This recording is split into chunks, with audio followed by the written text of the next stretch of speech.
Magandang araw po sa inyong lahat. Narito na po ang pinaka-latest nating update sa magiging lagay ng panahon ngayong araw ng Lunes, September 15, 2025.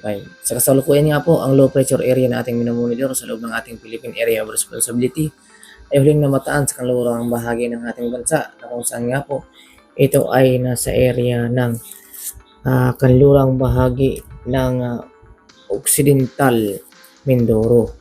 Na kung saan nga po ay nagdudulot pa nga rin po ito ng mga malawakang maulap na papurin at mga kalat-kalat na pag-ulan, lalo na sa area ng Palawan na kung saan hinihila nga nitong low pressure area ang hanging habagat na kung saan ito ay nagdudulot ng localized thunderstorm na siyang nagdudulot naman ng maulap na papurin at mga kalat-kalat na pag-ulan, lalo na sa mga lugar ng Palawan, Oriental Mindoro, Occidental Mindoro, Marinduque, Romblon at kabilang din nga dito sa kalurang bahagi ng Visayas. Samantala at dahil dyan ay pinaghahanda po natin ating mga kababayan na maging alerto pa rin sa mga posibilidad ng mga biglaang buhos ng pag-ulan dahil sa mga localized thunderstorm nitong dalang low pressure area at ang hanging habagat. Samantala patuloy pa rin ang pag-iral ng hanging easterlies na siyang nagdudulot din ng mga maulap na papurin pagsapit ng hapon at gabi. Kaya naman po, asahan po ang maulap na papurin pagsapit ng hapon at gabi at mga kalat-kalat na pag-ulan. Kaya po yan po yung pinaghahanda natin sa mga posibilidad ng paglambot ng lupa dahil sa patuloy na pag-ulan. At para naman sa may lagay ng panahon dito sa area ng Luzon, sa inaasahan natin magiging improved weather na po ang magiging lagay ng panahon sa hilagang parte ng Luzon. Kung saan nga po, inaasahan natin ang maliwalas na improved weather sa umaga dito sa area ng Batanes, Babuyan Group of Islands, Ilocos Region, Apayao, Cagayan Valley Region, Abra, Kalinga, Isabela, Mountain Province, Ifugao, Benguet, Nueva Vizcaya, Quirino, at Pangasinan. At yan po mga nabanggit na lugar ay improved weather po ang ating mararanasan ngayong umaga. Samantala, pagsapit mamayang hapon ay asahan pa rin po ang maulap na papurin at mga kalat-kalat na pag-ulan dahil po yan sa hanging easterlies na nagdudulot ng mga cloud cluster na kung sa inyong lugar matapat at ito ay fully developed ay na siyang magpapabuhos ng pag-ulan sa mga nasabing lugar. Samantala, dahil sa low pressure area na nasa kanlurang bahagi ng ating bansa ay malapit pa rin ito sa ating bansa, sa kanlurang bahagi ng ating bansa. Kaya naman, asahan pa rin natin ang maulap na papurin ngayong umaga at mga kalat-kalat na pag-ulan, lalo na dito sa area ng Zambales, Bataan, Tarlac, Pampanga, Bulacan, Ecija, at Metro Manila. Kabilang din ang Cavite, Batangas, Laguna, Quezon Province, Pulilo Islands, at nalalabing bahagi dito sa Camarines Norte, Camarines Sur, Albay, Catanduanes. Asahan pa rin po ang maulap na papurin at mga kalat-kalat na pag-ulan ngayong umaga at dito rin sa Marinduque, Romblon, Oriental Mindoro, Occidental Mindoro at Palawan. Dito lang po sa Luzon area po yan. Samantala ang nalalawing bahagi ng Luzon din dito sa Timog Luzon, dito sa area ng Masbate, Sorsogon, Albay ay inaasahan din natin ngayong umaga improved weather kung kumbaga ay makakaranas na po ng maliwalas na panahon pagsapit ng umaga, ngunit mataas pa rin ang mga tsansa ng maulap na papurin at mga kalat-kalat na pag-ulan pagsapit ng hapon at gabi. Dulot nga po yan ng localized thunderstorm. Nadala nga po nitong hanging easterlies. At makikita rin natin yung pag-ikot ng hangin na nanggagaling dito sa low pressure area na siyang inihilin naman ng low pressure area ang hanging habagat na umiikot po yun. Makikita po natin sa pinaka-satellite image natin na siyang nagdudulot po yan ng maulap na papurin. Samantala, para naman sa magiging lagay ng panahon dito sa Visayas ay asahan pa rin po natin ang maulap na papurin at mga kalat-kalat na pag-ulan dito sa area ng Antique, Aklan, Capiz, Iloilo, Guimaras. Yan pong mga nabanggit na lugar ay mataas pa rin po ang tsansa ng maulap na papurin ngayong umaga at mga kalat-kalat na pag-ulan.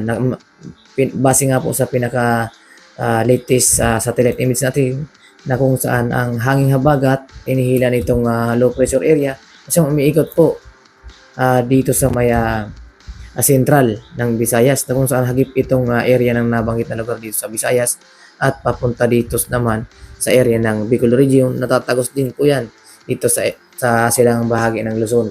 So pag ikot po niyan, so yan po yung nagdudulot ng maulap na papawirin at mga kalat-kalat na pag-ulan ngayong umaga hanggang mas mataas ang tsansa ng mga pag-ulan lalo na sa hapon at gabi. Samantala at sa nalawing bahagi ng Visayas, inaasahan po natin or magiging maliwalas na rin po ang panahon ngayong umaga. Ngunit yun nga po yung sinasabi natin, pagsapit ng hapon at gabi, mataas ang mga tsansa ng mga ulap na papawirin at mga kalat-kalat na pag-ulan dahil po sa epekto pa rin ng hanging easterlies na siyang nagdudulot din nga po ito ng mainit na temperatura sa umaga at pagsapit ng hapon at gabi, nagdudulot ito ng mga localized thunderstorm na siyang magpapaulan. Kaya po asahan pa rin po ang improved weather sa umaga dito naman sa area ng Negros Occidental, Negros Oriental, Cebu, Bohol at sa area ng Siquijor, Leyte, Northern Samar, Eastern Samar. So sa mga nabanggit na lugar ay inaasahan natin na makakaranas naman na sila ng maliwalas na panahon at improved weather hanggang sa tanghali. Ngunit pagsapit ng hapon at gabi, nariyan na po ang bahagyang maulap na papurin at mga kalat-kalat na pag-ulan dulot ng mga localized thunderstorm.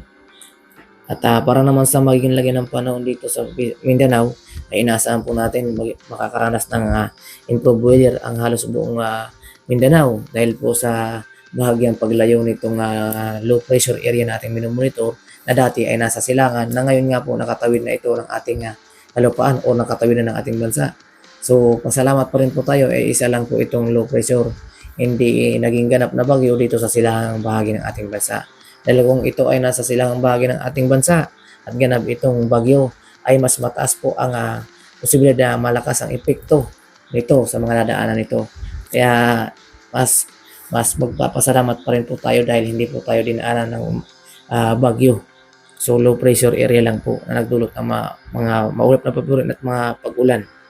At dahil dyan, dito sa Mindanao, asahan na po natin ang improved weather dito sa Tawi-Tawi, Sulu, Basilan, at Zamboanga Peninsula, Autonomous Region in Muslim Mindanao, Sorsogon, Northern Mindanao, and then Caraga Region, Davao Region. So ang mga nabanggit na lugar ay inaasahan natin makakaranas na ng improved weather dahil po sa paglayo ng low pressure area at bagyang wala tayong namomonitor ng mga cloud cluster o na siyang magpapaulan dito sa area ng Mindanao. Samantala, makikita rin natin ang mga localized thunderstorm or mga pagkulog at pagkidlat. Yan po yung mga localized thunderstorm na siyang nagdudulot ng mga maulap na papurin at mga pag-ulan pagsapit ng hapon at gabi po yan.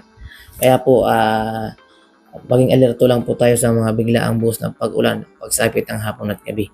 Kaya naman kung lalabas kayo ng inyong tahanan, magwalayin pa rin magdala ng panangga sa ulan or matinding sikat ng araw sa mga nabanggit na lugar. So para naman sa maging lagay ng panahon dito sa Palawan ay asahan pa rin po dahil sa nga po sa epekto ng low pressure area dito sa may kanlurang bahagi ng ating bansa ay asahan po ang pag-enhance ng hanging habagat na siyang magdudulot dito o dadaan yung hangin dito sa Palawan area na papunta dito sa low pressure na ating makikita nga po sa base sa ating pinaka-satellite image na siyang nagdudulot ng maulap na papurin at mga pag-ulan dahil po yan sa mga thunderstorm na dala nitong hanging habagat. At yan nga po ang pinaka-latest nating update sa magiging lagay ng ating panahon ngayong araw at para naman sa magiging lagay ng ating panahon sa ating karagatan. Sa kasalukuyan, wala po tayong nakataas na gale warning sa kahit anong baybay ng ating karagatan. Ngunit iba yung pag-iingat pa rin po sa mga nais pumalaw dahil sa naasahan natin na mayroon pa rin po tayong low pressure area or masamang panahon na nasa kanlurang bahagi na ng ating bansa. At manatili lang po kayong maging updated upang sa gayon, malaman po ninyo ang pinaka-latest na ulat panahon dahil anumang oras maaaring magbago ang magiging lagay ng ating panahon dahil bawat oras ay posibleng magbago ang magiging takbo ng senaryo ng weather. So mas maganda ay updated po kayo at para maging updated po kayo sa mga bago nating latest update or mga ilalabas na ulat panahon mag-subscribe po kayo sa aming YouTube channel para ma-notify po kayo sa mga latest update na aming ilalabas. Maraming salamat sa inyong lahat and God bless us all guys. Maraming salamat. Ingat po tayo. Thank you. Bye for now.